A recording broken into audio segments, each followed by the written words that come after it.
Olá, sejam bem-vindos a mais uma aula de exercícios de resistência dos materiais. Você está no canal de YouTube do curso de Fabricação Mecânica do Instituto Federal de Educação, Ciência e Tecnologia de São Paulo, campus Hortolândia. Eu sou o professor Augusto e na aula de hoje a gente vai resolver mais um problema de tração e compressão, dessa vez envolvendo efeito Poisson. Então, o nosso problema é o seguinte: a gente tem uma barra de sólido ácido, uma barra de aço sólida com esses parâmetros de material, módulo de elasticidade de 210 gigapascals e coeficiente de Poisson de 0,3. Ela tem um diâmetro originalmente de 30 milímetros e ela está sendo empregada sobre compressão dentro de um equipamento industrial. Então imagina que tem alguma peça de um equipamento industrial que tem uma barra como essa e ela está sendo comprimida durante a utilização desse equipamento industrial. Por conta de restrições de espaço na montagem, né, então imagina que você tem diversas peças diferentes e essa peça aqui ela não está encostando em nada, mas se ela exceder um certo nível de deformação, ela passa a interferir com outras peças que estão dentro dessa máquina. Ou seja, eu não consigo, por restrições de espaço, o meu problema me diz que eu não posso exceder o diâmetro de 30,05 milímetros. Certo? Então, diâmetro original de 30 milímetros e eu não posso exceder 30,05 milímetros. Eu quero saber então qual é a carga axial máxima P que pode ser aplicada sobre a barra. Então tem esse caso aqui, né? Tem essas forças que estão comprimindo essa barra e um diâmetro D. Esse é um problema que foi adaptado a partir de um problema que existe no livro do professor Gear de Mechanics of Materials. Tá? Então isso claramente envolve efeito Poisson, porque a gente tem um carregamento axial relacionado a alguma coisa, alguma restrição de deformações que são transversais. Tá? Então a gente vai ver como é que a gente vai resolver esse problema. Vai ficar aqui no cantinho, como sempre. Tá? Então basicamente o que eu estou querendo falar para vocês é que nesse problema ele nos definiu quanto é que vale a variação máxima de diâmetro que eu posso tolerar. E essa variação máxima de diâmetro vale 5 centésimos de milímetro, certo? Diâmetro final, 30,05, diâmetro original, 30 milímetros. Então a diferença desses dois diâmetros é de 0,05.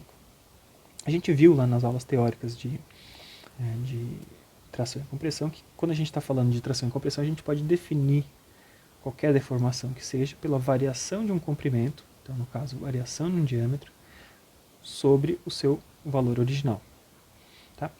E observa que para o nosso carregamento aqui, a gente tem um carregamento alinhado com essas forças P e o diâmetro é alguma coisa que está transversal a essa direção de carregamento. Então eu estou falando que essa é a minha deformação transversal. Segue sendo a nossa definição de deformação de engenharia como essa, né, de variação de um comprimento sobre o valor original desse comprimento. Então com esses dois valores, eu consigo descobrir quanto é que vale a minha deformação transversal. A minha deformação transversal vai ser 0,05 dividido pelos 30 milímetros e eu descubro então que o valor da minha deformação transversal vai ser de 1,66 vezes 10 na menos 3. Tá? Não temos unidade, né, como sempre. Nessa definição que a gente mostra aqui fica muito claro por que a minha deformação é alguma coisa adimensional. Eu tenho um comprimento na parte de cima e um comprimento na parte de baixo, então as unidades de comprimento se anulam e me sobra alguma coisa adimensional. Então isso é o que está acontecendo na direção transversal ao carregamento. Só que o problema me faz perguntas sobre o carregamento que está agindo na direção longitudinal, na direção uma direção que está apontada aqui com as setas P. Tá? Então isso logicamente tem uma relação com o efeito de Poisson. E o efeito de Poisson, né, a relação de Poisson, ela relaciona as deformações que são longitudinais com as deformações transversais através do coeficiente de Poisson, que é a letra grega nu. Então a letra grega nu, isso é um parâmetro de material que nos diz que as deformações transversais e as deformações longitudinais se relacionam da seguinte maneira. Então eu tenho menos, né, porque se o carregamento longitudinal é de tração, a gente tem deformações transversais no sentido oposto, né, no sentido de comprimir os comprimentos transversais, e vice-versa, né, se o carregamento, como nesse caso aqui, é um carregamento de compressão, quando eu estou falando da parte transversal, eu vou ter aumentos de comprimento, como a gente já viu aqui no nosso cálculo de deformação transversal. Tá? Então, com essa informação, a gente vai conseguir descobrir quanto é que vale a minha deformação longitudinal. Minha deformação longitudinal, então, nada mais vai ser do que a deformação transversal dividido pelo coeficiente de Poisson. Então, a gente vai pegar esse 1,66, né, trocando o sinal, dividido pelo coeficiente de Poisson que foi dado no problema, que é 0,3. E a gente descobre, então, que a minha deformação longitudinal vai valer menos 5,55 vezes 10 na menos 3. Então a gente tem uma deformação longitudinal, como era de se esperar, maior do que a deformação transversal. Tá bom? Então a partir do o problema me restringiu o quê? O maior alongamento transversal que a gente podia ter. A partir do alongamento transversal, eu calculei qual que seria a deformação transversal que eu podia ter. Utilizei a relação de Poisson para achar quanto é que vale a deformação longitudinal correspondente a isso. E o que eu faço com isso agora? Então, eu já apliquei o coeficiente de Poisson, o efeito, a relação de Poisson para achar essa informação. Agora eu preciso aplicar uma outra relação que está associada com problemas de tensão, de tração e compressão, que é simplesmente a lei de Hooke. Então, o que nos diz a lei de Hooke? A lei de Hooke é uma lei que relaciona as tensões às deformações, que é algo que muito me interessa nesse ponto, né? Por enquanto a gente está trabalhando apenas com deformações, mas está sendo perguntado alguma coisa para mim sobre forças, né? E forças não estão diretamente relacionadas, não estão tão claramente relacionadas com as deformações sem a lei de Hooke. Então o que nos diz a lei de Hooke? A lei de Hooke nos diz que na direção longitudinal as tensões são proporcionais às deformações através de um parâmetro de material, que é o módulo de elasticidade dado pela letra E. Certo? Então a gente vai descobrir o quê? Eu já tenho quanto é que vale essa deformação longitudinal, esse epsilon eu acabei de calcular aqui dentro. A gente vai utilizar a propriedade de material, que foi um dado do problema, de 210 gigapascals, e eu vou descobrir qual que é a tensão que está agindo para eu gerar esse nível de deformação. Então vamos lá. Tá? A minha tensão, que é a que eu quero descobrir, vai valer. Quanto é que vale esse módulo de elasticidade? Ele nos foi dado em gigapascals, tá? E nos interessa, geralmente, quando a gente está falando em tensão, nos interessa a gente fazer as tensões em megapascals, tá? Então a relação entre gigapascal e megapascal, simplesmente multiplico por 1000, então eu vou ter 210.000 megapascals, que é o correspondente a 210 gigapascal.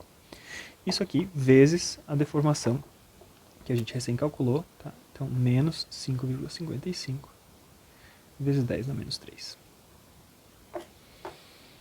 Então eu faço essa conta aqui, vezes 210.000, e eu chego à conclusão então que as tensões que agem sobre essa barra são de 1166,7 megapascals. Então, logicamente, isso aqui é um nível de tensão elevadíssimo, tá? Então, isso é um problema mais acadêmico do que um problema real, efetivamente, tá? Então, para eu chegar nesse nível de deformação do diâmetro, né, para eu chegar nesse nível de 5 centésimos de milímetro de diâmetro, que seria a minha limitação de espaço dentro da máquina, a gente teria que ter uma tensão agindo nessa barra de 1166,7 megapascals. Isso é uma tensão que é muito superior, para quem não está acostumado a trabalhar com aço, né? Isso é uma tensão muito superior às tensões de escoamento do aço, por exemplo. Então o que a gente está fazendo aqui é simplesmente demonstrando que muito antes da gente chegar nessa deformação, nesse ponto do problema a gente já consegue saber isso, tá? Muito antes da gente chegar nessa restrição de deformação de diâmetro, né, de eu ter uma interferência física mesmo, de um diâmetro que está invadindo o espaço de outras peças, a gente já teria, muito antes disso, excedido os limites de resistência, né, do material que a gente está utilizando. Mas mesmo assim, vamos então associar, né? A gente já sabe que esse nível de tensão é um nível elevadíssimo, eu não deveria ter que me preocupar com isso, mas vamos terminar e calcular com o problema quanto é que vale a carga aplicada. Tá? Então, para calcular quanto é que vale a carga aplicada, agora a gente precisa da definição de tensão. Tá? Então, a definição de tensão nos fala que tem a ver com a carga aplicada dividido pela área resistente a essa tensão. E eu estou querendo saber qual que é essa carga aplicada efetivamente, né? Naquele meu elementozinho ali que eu tenho, a carga eu estou chamando de P, que eu quero descobrir, o P máximo. Eu tenho que descobrir quanto é que vale essa área. Tá? Então a área vai ser π vezes o diâmetro ao quadrado dividido por 4. Essa área então vai valer π vezes 30 milímetros ao quadrado dividido por 4. Essa área vai valer 700 106,9 milímetros quadrados. E com essa área e essa tensão eu consigo descobrir quanto é que vale a carga P associada àquele nível de deformação transversal do diâmetro. Tá? Então quanto é que vale essa carga P? Vale simplesmente sigma vezes essa área. Então 706,9 vezes 1166,7. E eu chego à conclusão, então, que essa carga seria de 824.691, ou seja, 824,7 kilonewtons.